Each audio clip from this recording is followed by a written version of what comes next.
Hi there, I'm glad you're still watching. Today I have the pleasure of introducing two young people who want to change the world through small acts of kindness, done over and over again.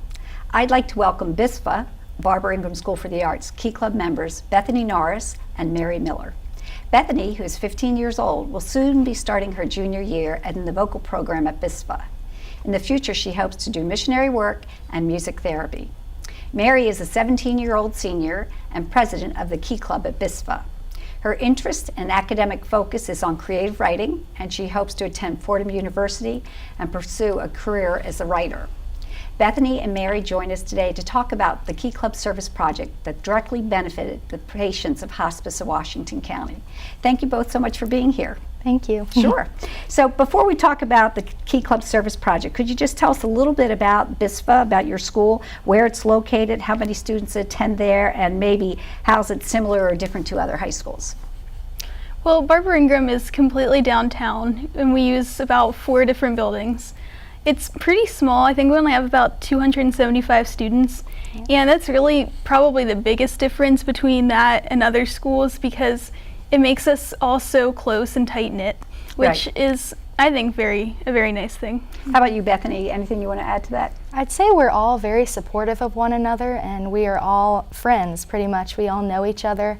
The teachers are very supportive and very caring. They'll come in very early to help tutor you, and they won't let you fail. They'll help you succeed. So that's perfect. And you have both academic and arts classes, yes. Is that true? Mm-hmm. Okay, great.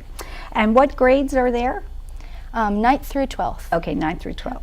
So the Key Club International is a student arm of the Kiwanis organization, and its motto is caring our way of life. What is your club's mission, or what does your organization do to show caring through your community?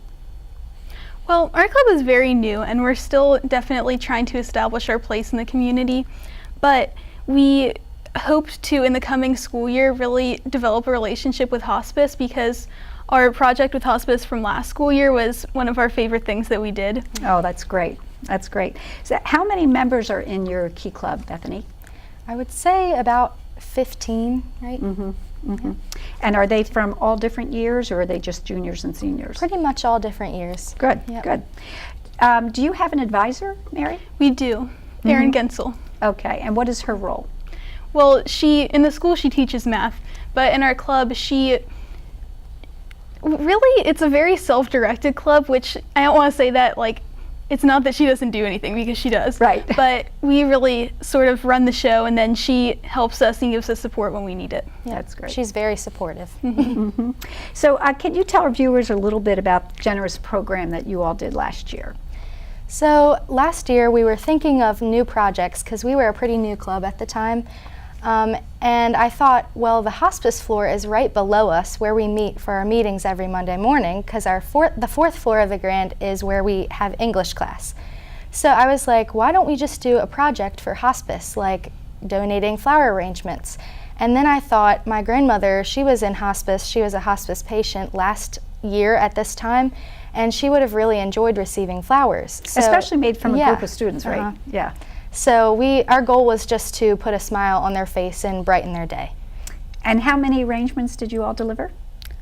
About 12. 12, yeah. Yeah, and I remember when you brought them in, our staff was so grateful. Yeah. And then when they went out to see the patients those days, not only did they bring and provide the professional, compassionate care, they were also able to say, not only are we here thinking about you, but there's a group of students at Barbara Ingram School for the Arts that are thinking about you.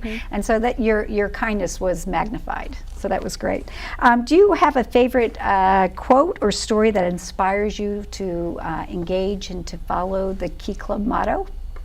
Well, this is paraphrased. I don't remember the exact quote. That's but fine. There's a Howard Zinn quote that's something along the lines of, small acts, when multiplied by the millions, have the power to transform the world. And I think that quote really ties in with what we're doing in the Key Club because everything we do is pretty small scale, and it's easy to feel like it's insignificant. But when everyone gets together and does it, it really can have a big impact. That's great. How about you, Bethany? Well, I would say my life verse definitely inspires me, and that's Matthew 5:16, and it says, "Let your light shine before all men, then they will see the good that you do and praise your Father in heaven." And I think every day there are so many opportunities for us to serve one another, to do random acts of kindness, and even a smile can just really make a difference in someone's life.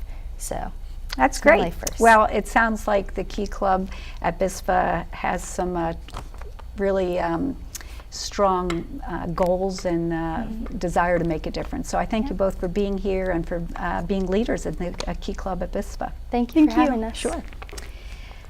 Margaret Mead, the world-famous anthropologist, understood and recognized the power of caring. She said, quote, "Never doubt that a small group of thoughtful, committed people can change the world.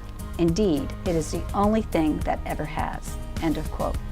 I'd like to thank Bethany and Mary and the BIFSA Key Club members for caring about Hospice of Washington County's patients.